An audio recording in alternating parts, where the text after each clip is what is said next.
Hello everyone and welcome back to the Great Book of Grudges. My name is Nathan and today we're going to do something a little bit different. You see, I and some fellow content creators were able to play Total War Warhammer 3 as you know, but after that we were also able to interview some developers. So what I'm going to do is play the recording from said interview and then I'll stop every now and then to add in anything extra. Now, it's very important to note that I am not the only person talking in this interview, and of course that microphone quality per person involved here can vary, especially for one of the developers who didn't really have a great microphone. This will be more of a listening video than anything else, so I'll have both trailers playing constantly and you can just tab out, play some games or whatever. But with all that being said, let's not waste any more time and jump right in. Also, it goes without saying that I won't be the only voice you'll be hearing. A common voice you'll be hearing is that of Josh, the creator influencer manager.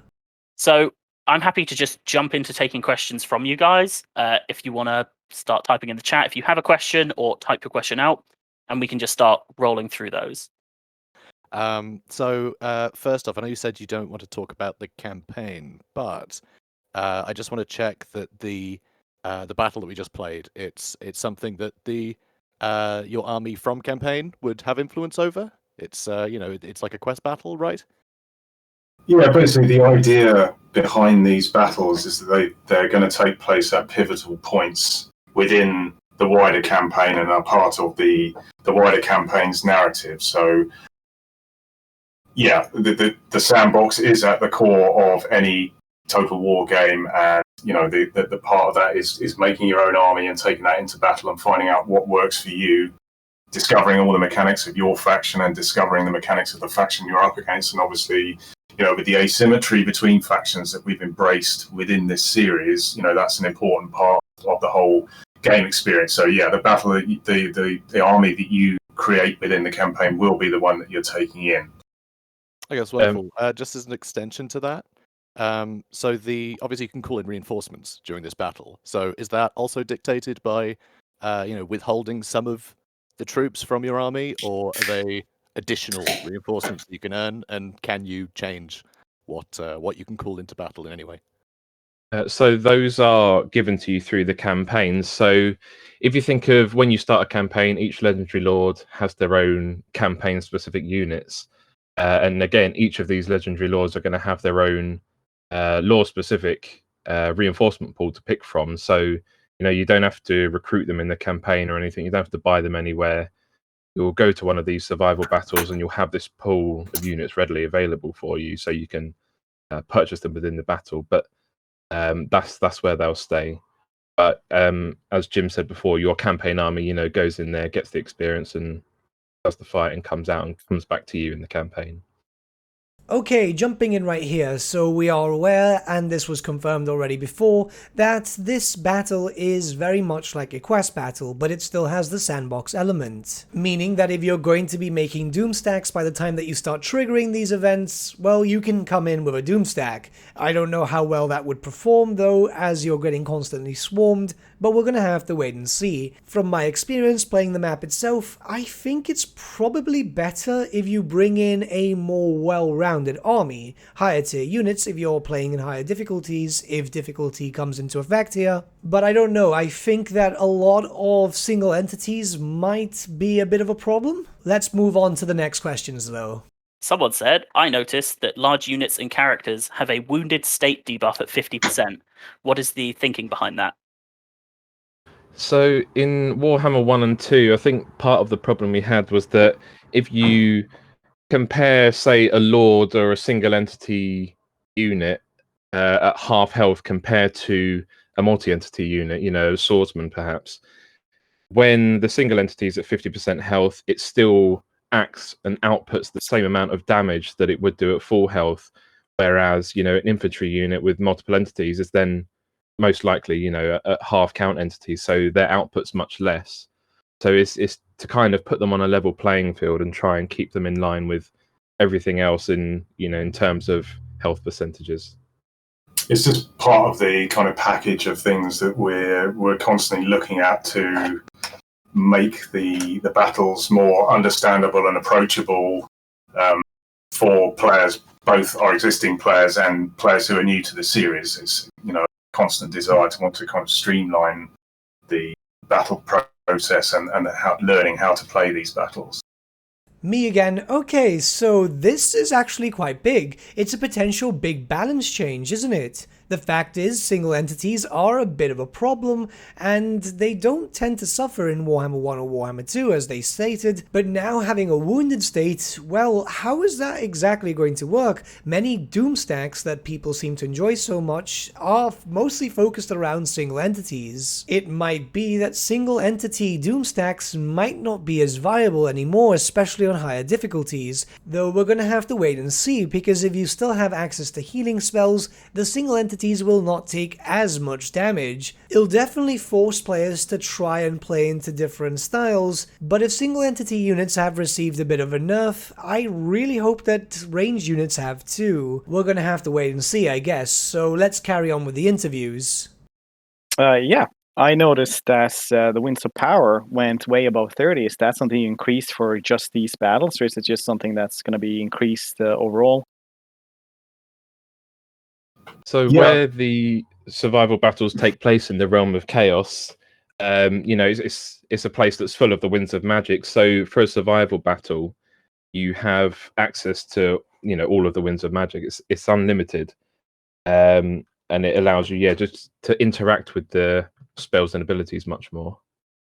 Yeah, so I mean, you'll be familiar from the previous two games that in most battles you have a finite amount of winds of magic available to you because they are taking place within the mortal realms. These battles are taking place, you know, on the home turf of one or other of the gods of chaos, and you know, to reflect that, since this is the place where the winds of magic come from, you know, and the fact that these battles are long and involved experiences, you know, there's far more winds of magic available, and that's going to be a key component in you overcoming the kind of the scale of the challenge that we're setting you with these battles.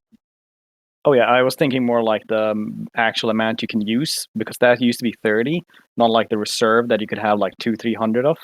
Because I noticed that one was unlimited, but like the actual like pool that you have right now, is that increased for everything or just for that kind of battle? So that should be increased across the board. So it's to try and make it more user friendly, whereas before people would get, say, confused with the cap that you have of the Winds of Magic being 30 and then the reserves pool. It's now that you'll take from your reserves until that's completely empty, and you can kind of save up the Winds of Magic and spend them, you know, whenever you choose to. Yeah, I mean, it goes back to what I was talking about earlier, where just trying to make that a more understandable system from the original one, which we designed. We kind of took a look at that and thought maybe that's not quite as transparent as we'd like it to be. So as part of the overall range of improvements we're constantly looking to make across the series, that was one of the things that we kind of identified, and we made a few tweaks to that.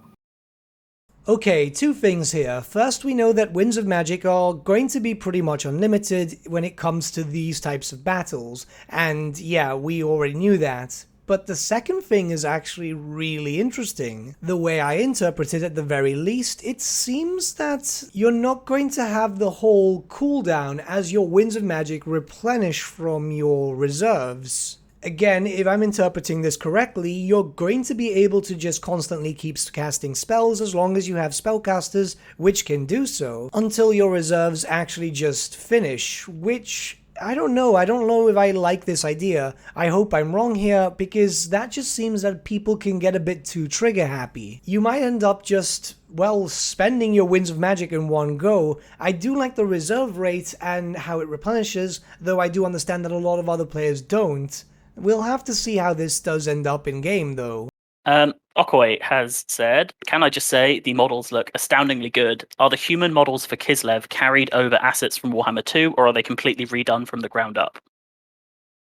As far as I'm aware, everything's done from the ground up. So obviously, you guys will be aware that one of the exciting things about Kislev is that it has been present within the Warhammer tabletop lore pretty much from the word go, but it's never been fully realized as a faction. So we were, massively excited when Games Workshop signaled that they were wanting to fully flesh that out. And we had the opportunity to kind of look over their designers' shoulders as they were going through that process, and then taking what they produced and working out how we were going to transpose that faithfully and authentically into our game, and to offer the players maximum fun as ever. And obviously keying into that asymmetry as well at the design of that race from Games Workshop's point of view, and then from our point of view as well. That was super exciting. But part of that was, they sent us some absolutely fantastic concept art, following through their thought process, and based on that, our modelers have taken that and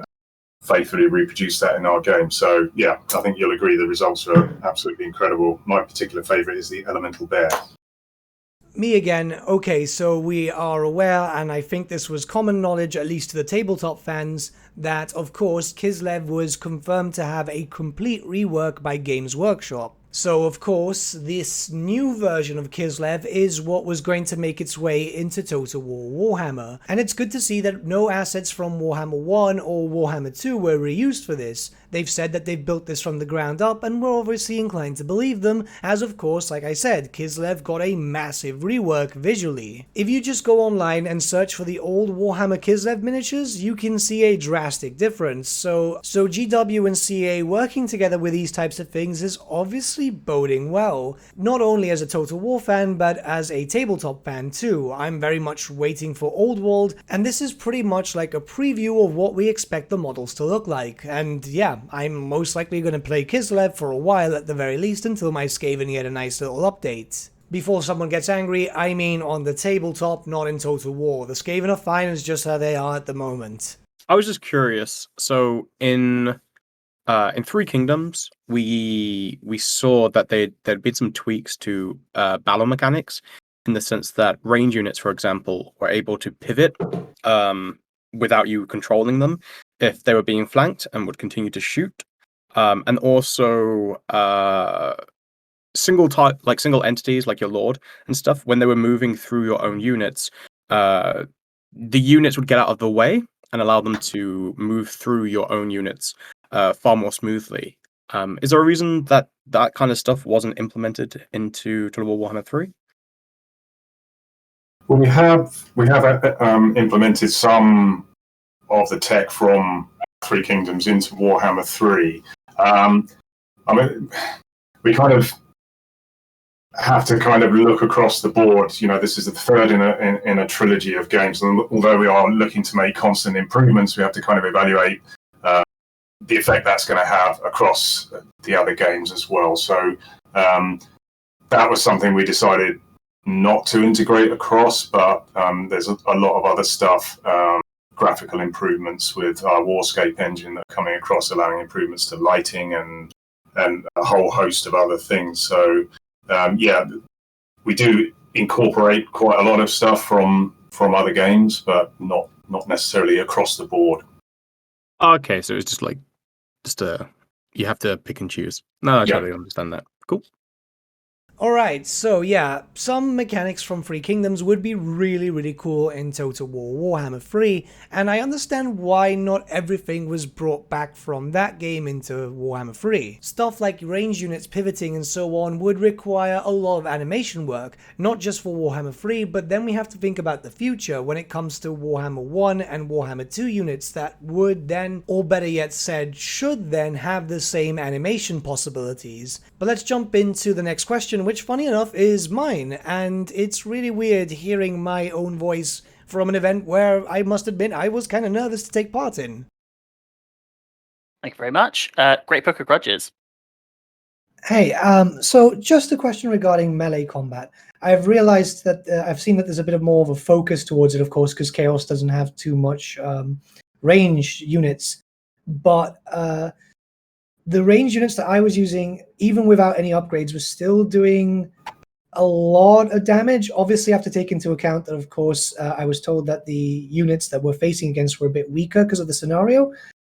But is that something that might get looked into or something? It's just like, for example, I had 3 of the Stretzi, and they gunned down 3 units of Chaos Warriors long before they could get to me. Yeah, well, I'll let James go into some of his thought process behind the balance of this particular demo. But what I would say is we are post-alpha at the moment, but we haven't carried out the process of, a full balance across the game. So we've kind of rustled this into rough shape, so that we could give you guys an early look at where we're at post-alpha. But obviously the stage from alpha to beta and then post-beta is where we really kind of drill down into the balance. So I wouldn't read too much at the moment into, the exact balance of individual units or individual unit categories or classes. Okay, yeah, that's good to know.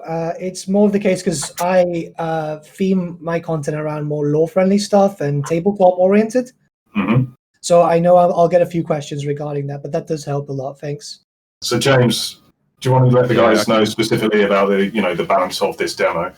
Yeah, so in the office we had quite a few varied play styles, and obviously some people will go for the more towers, barricades, some go wide, some go tall with the units and just use upgrades and stuff. But also on top of that, you've got the whole battle currency system, and it's really trying to find the balance to get them all working, but allow every person to play in their own way. So the balance for this particular demo is at the level it is to kind of allow more people to approach it in different ways. So obviously some people will find it easier than others, but we wanted to keep a certain level of challenge. Yeah, so there's certain little tweaks like the early units you face in the first wave or two are weaker than the ones towards the middle or the end of the demo, but that's not necessarily how it's going to be in the final game. Like I say, the period post-alpha into beta and beyond beta is where, we're content complete and we get the chance to sit and play what we've created and, polish and hone the balance down. So I wouldn't worry too much about any, slight burrs that you can see in it at the moment. Okay, that's great to know. Thank you. The theme is awesome, by the way. Cool. This might put people's fears to rest in regards of balancing and so on, because I know there were a few comments in my playthrough video which were centered around the fact that some of my stuff was doing a lot of damage. This is an alpha build and they tested it with a wide variety of different playstyles, so of course yes, people are going to see it easier than others when it comes to the playstyle. A good example of players who might have found this extremely easy, as I haven't seen his video yet, we haven't published them as of the time of recording this video of course, is of course Legend of Total War. I can wholeheartedly assume that he is going to find this incredibly easy, though of course since this is in an alpha balancing and most likely in a, I want to say normal mode, it's probably going to get harder when it comes to the higher difficulties. Thank you very much. Gunther, do you want to ask your question? Yeah, thank you for the opportunity to play this amazing battle. I really liked it. I also loved the ice bears or spirit bears or what they were called. Pretty cool units and felt amazing. Yeah, so my question is, first question is about the hitboxes of large units. Have the hitboxes been reworked? Because I found it a bit unsatisfying in Warhammer 2 to play larger units because they had huge hitboxes and were easily killed by small critters. And the unit collision, I would like to ask a question if the unit collision has been reworked, because I found it a bit unsatisfying in Warhammer 2 either that cavalry units or generals, for instance, charged into your infantry and then just got out of melee combat, and you were basically not really able to catch these units or to bind them into melee. So yeah, those are my questions. James, do you know anything specific about the hitbox? I have to admit, I'm not aware of anything myself that we've changed with the hitboxes. Nothing too technical, no. So yeah, there's nothing special we've done specifically with hitboxes. Other than that, we have kind of looked into unit stickiness, impacts from charges and stuff. So there's been general improvements made across the board. So hopefully that's what you're seeing in the battle today. Yeah, so it felt better to play this battle. So compared to other experiences like in Warhammer 2, yeah. Yeah, that's good. And that's kind of the thing I was mentioning earlier. We have the opportunity now post alpha to really go through and look at all that kind of stuff in detail. Again, look at the kind of feedback we're getting from you guys, the players as well, and feed that into the stuff we're working on. So there's not really too much to go through here, of course. Once again, this is alpha. It did feel like cavalry charges were better though. I must admit, I think on the second or third playthrough, I did use a lot of cav and I was charging into enemies a lot. Though, again, the stats are a bit skewed at the moment because alpha. But at least the great thing here is that it's confirmed that the developers are taking our comments into account. And the fact of the matter is that there is a decent amount of Total War content partners which basically play this game every single day, myself included. So we were able to offer some comments regarding that, like for example the cavalry charge here or my fears about range. Rather than being a magic question. Yes, laws of magic. Obviously, we've got ice magic with Kislev now, which is brand new. Loving it, by the way. But did Kislev get any access to any other laws of magic? Yeah, Games Workshop have created also another new law alongside the one that you saw in this battle, and that's the Law of Tempest. James, do you want to take the guys through that particular law? So, personally, I find that the Law of Ice and Law of Tempest together are kind of like a hammer and anvil. So, the Law of Ice, you've got some damaging spells, but it's also about kind of negating the impact from enemies on the engagement, as well as slowing them down to before they reach your battle line. And then the Law of Tempest is a mixture of spells and abilities that kind of enhance your charging. So, it's you on the offense, as well as your missile capabilities, mixed in with some damaging spells that kind of disrupt, explosions, winds. So, on one hand, you can use the Law of Ice to kind of set yourself up, get yourself a good strong line, and then Law of Tempest to come in and flank around the side. So they kind of complement each other really well. That's amazing. That's more than I was expecting. I thought you would say, oh yeah, they've got light and life or something. So that's wonderful. Can't wait to see it. Okay, so this is very much into a lore aspect of things. Two laws of ice, the main law of ice and the law of tempest. Interesting that a new law of magic was created and they said that they complement each other rather well. So yeah, that sounds kind of cool. Maybe a lord with one law of magic and a hero with another. It makes me think about the future though, because of course we know that there is another Kislevite exclusive law of magic in lore known as the Law of Hags. Perhaps this is a future DLC Law of Magic? Yeah, I guess that's the only thing that makes sense unless they're just not wanting to add in the Law of Hags. Which in my opinion would be a bit of a shame as, well, yeah, it's very established lore, it would be a shame to see it go. Excellent. So assuming there are 4 survival maps in total, are the other 3 the same layout with different texturing and backgrounds for the other 3 Chaos Gods, or are they unique? Well, I mentioned previously that these take place at pivotal points within the campaign and the core narrative of the campaign, and each of them is taking place within one or other of the gods, the 4 Chaos Gods realms. So you've seen the one here, that's Khorne. He's the god of rage, blood, slaughter, all of that good stuff. So the battlefield reflects his nature. So you saw the kind of fountains of blood and skulls and fire and all that kind of thing. If I go and engage in one of these battle in Nurgle's realms, it will be a very different visual and gameplay experience in terms of Nurgle, obviously the god of plague and also kind of unbound growth and so on. So if you go into his realm, you're going to see lots of strange demonic vegetation, buboes, pus, all that kind of thing. And yeah, the layout will be different. Obviously, we don't want to just carbon copy the gameplay from one to the next. Each one of them is going to be very individual. And it's been great to see with the tech improvements that I mentioned earlier, integrated across from elsewhere, how the artists have been able to kind of leverage that to really go to town to really hit the flavour and the lore nail on the head, with the way these battles look and play out. Okay, so we knew that we were going to get 4 of these maps, which is pretty cool, and the fact that it's going to be themed is going to be amazing. The developer speaks about Nurgle and his gardens having some influence over there. I'm imagining that Tzeentch would of course be a area which is going to be very strange. It's obviously a crystal labyrinth in a certain sense. And Slaanesh's realm will probably be filled with big, floppy, strongly worded letters. Get your mind out of the gutter. Great Book of Grudges, you've asked if we can ask about the roster. Yeah, so obviously, without confirming or denying it, it's not possible. It's just regarding the roster. Is this the complete roster for Kislev and the complete roster for Khorne, or are we obviously missing a few things because it's still very early access? To be honest, we're missing some things.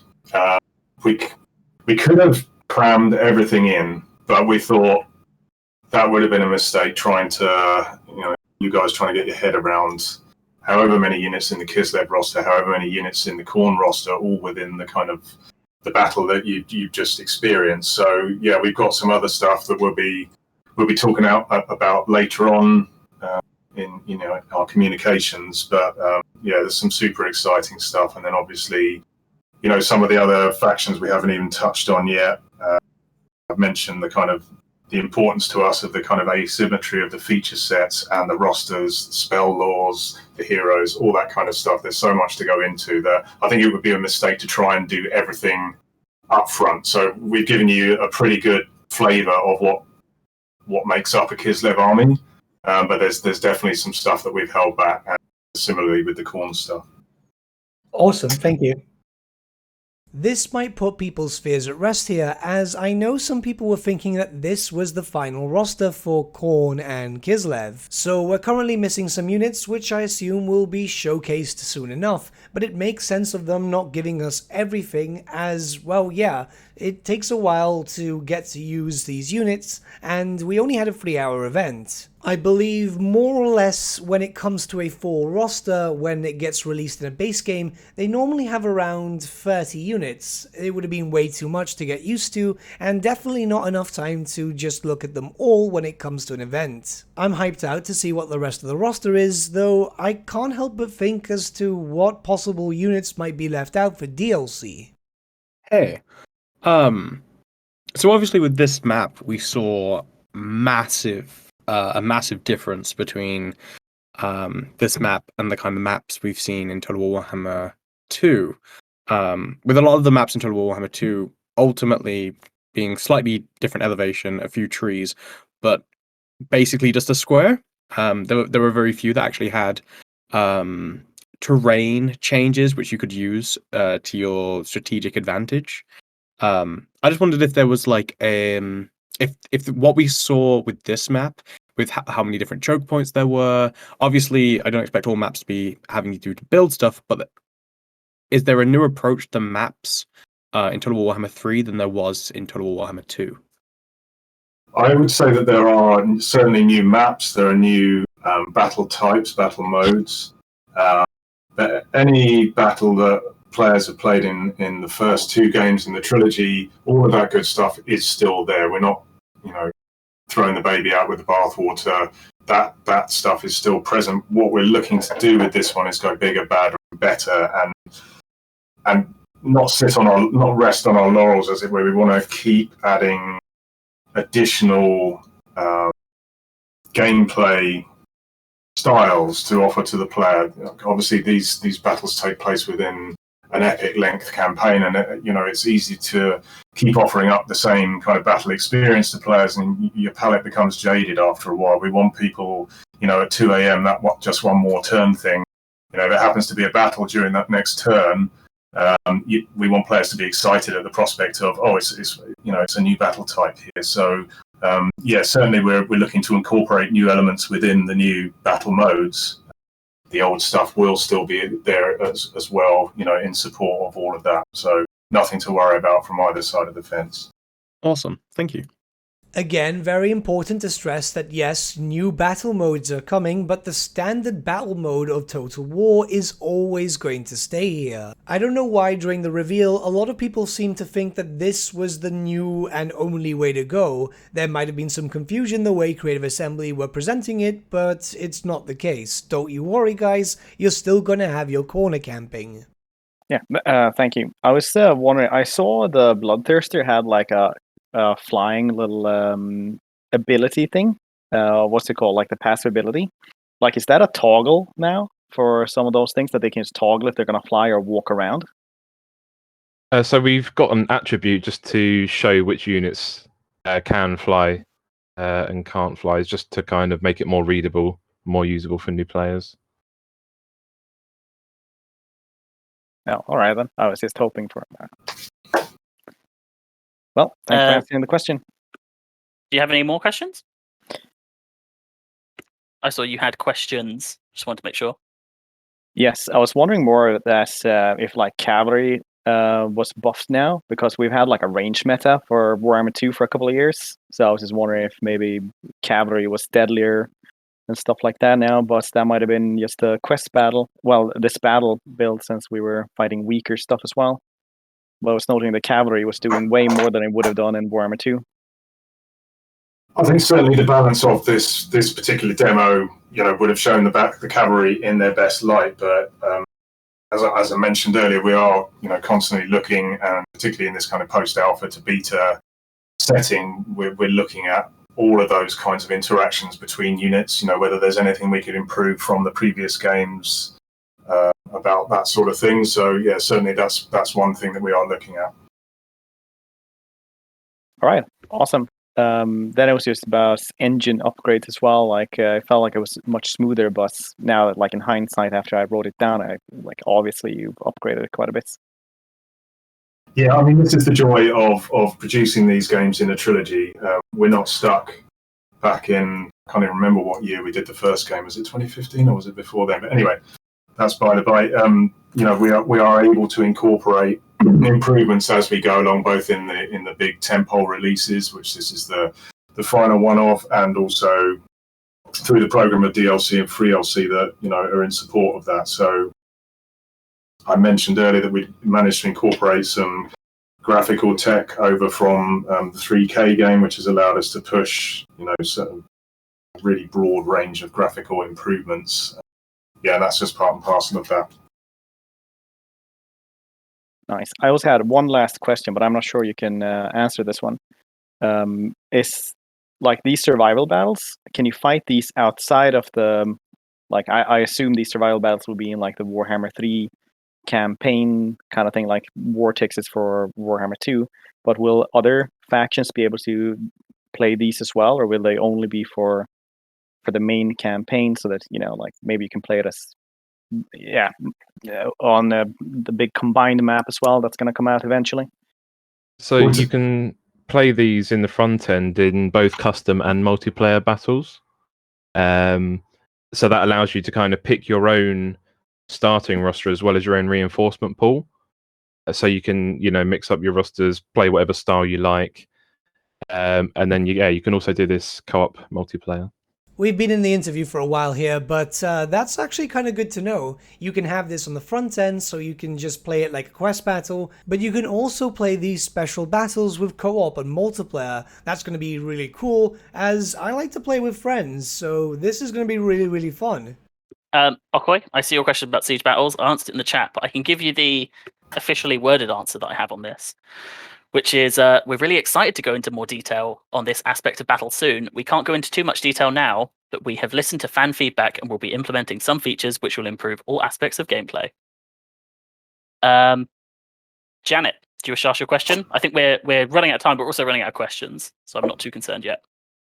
Oh, that's great, because this feels to me like a brilliant finale question. I'm sure someone will sneak something in a second. Do you have any news on the release date? Classic. That'd be a strong no, Janet. I mentioned that we're post out we're kind of we're moving towards beta. We've got so much amazing stuff that we're can't wait to talk to people about in the interim. We're not talking about the release date as yet, but obviously as soon as we are, you'll be one of the first to hear about it. You will indeed. Wonderful. Thank you. Nice question, though. Very cheeky. So I think maybe our last question, unless anyone else has anything to pop in. I haven't read this through yet, but I'm assuming it's one we can answer. Expanding on the map question, I was a big fan of the maps in Troy as they were varied in terms of terrain and impassable sections, overlooks, cliffs, and choke points, as opposed to the very much flat and open maps of Warhammer 1 or 2. Will Warhammer 3 be going in this direction more so, or sticking with the more traditional open battle maps without being able to give too much away? Looking at the incredible quality of the map in the demo, I'm excited to see the new landscapes. Yeah, I think there'll be a far greater mix of terrain types within those battles. Obviously, some of that will be more significant than others. A lot of it will be the artist kind of pushing the visual side of things, but we certainly do have some maps where we've been far more adventurous in terms of the terrain. They're being adventurous when it comes to terrain for basic battle maps. That's awesome. I can't wait to see what that means. I really hope that we're going to start getting more than just the basic, 20 maps just reskinned over and over and over and over again. This might bode well. Let's just hope that this bears fruit. Excellent. I see Arkard's last question. I know we can't talk too much about balance at the moment, but is that something we will be able to feedback later with a different build? This isn't the last time you'll play Warhammer 3. You guys are going to have further builds down the line, and as I'm sure we get closer to release, you'll have the opportunity to have some feedback in there as well. Yeah, absolutely. I mean, obviously we have our internal kind of balancing procedures as well. We also have access to an awesome group of veterans who come and help us with that aspect of things as well. I mentioned that at the beginning of the series, we decided to embrace the kind of asymmetry between all of the races that Games Workshop have created, and that immediately volunteered us for a huge balancing challenge, but we were happy to take that on because we could see that is actually at the core of what makes the difference between all of these races in the tabletop game. And, as ever, we're kind of really keen to be authentic to our source material, and we think it's kind of strengthened our game. So, yes, we've taken on that extra work, but as we've gone through the trilogy and here we are on the third game, we've kind of become increasingly comfortable with that process. And, we're always looking for outside voices even to voice their opinion on that, and we take that on board.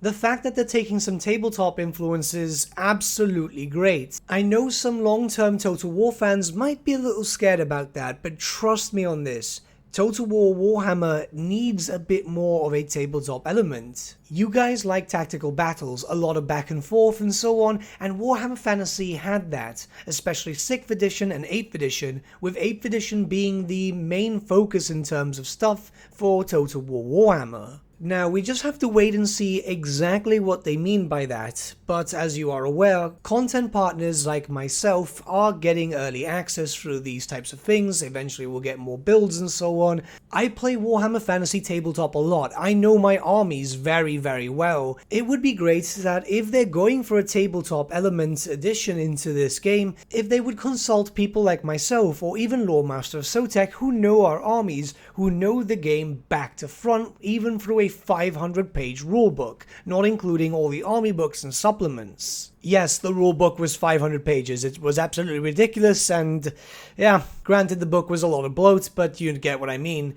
Though with all that being said, hopefully with this interview you've been able to find out something which you haven't seen from all the others just yet. But let me know your thoughts regarding all this in the comments below, and let's start a bit of a discussion. A little bit of a longer video than usual, but then again, these types of things are warranted. But with that, my friends, we've come to the end of our video. Thank you so much for watching. If you did enjoy the video, might I suggest giving the video a like, or even subscribing to the channel, as it really does help us out.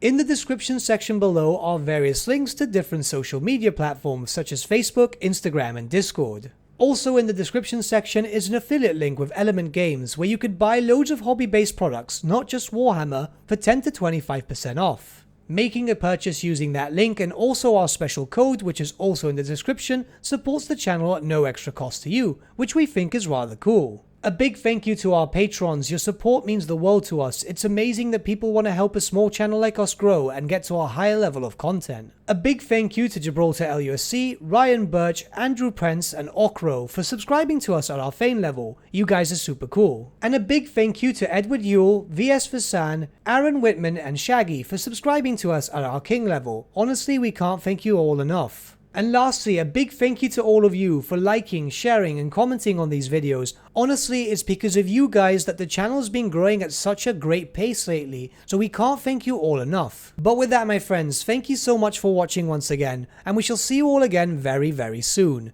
Have a good day.